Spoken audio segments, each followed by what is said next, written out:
And the second machine that I'd like to demonstrate for you today is my tyre.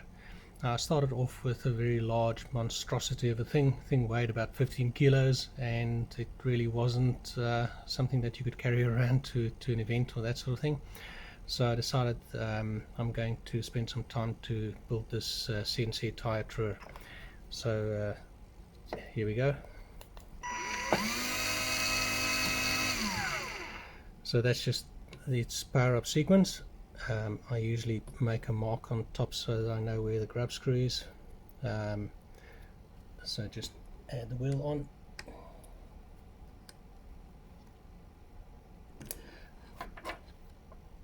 And then you basically select rough grind, or you can do a finish grind also if you want. You select the size. The first is where you just step up in 0.2 millimeter steps, and then when you push the button you can go to 0.01 millimeter steps.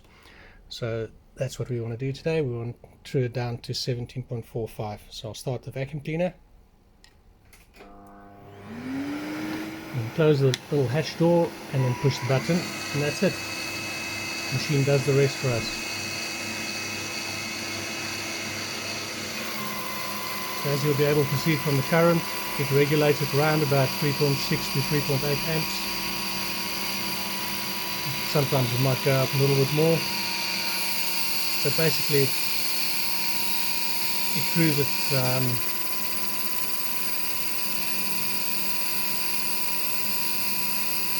in a very controlled fashion. You can see over here the current position is counting down, and you can see it sort of sometimes steps and pauses, and that's basically to control the current.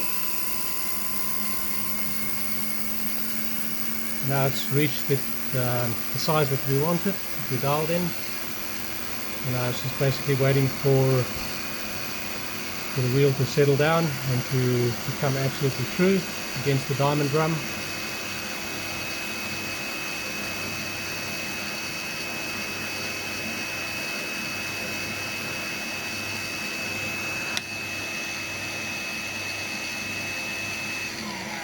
There it is. The wheel's done.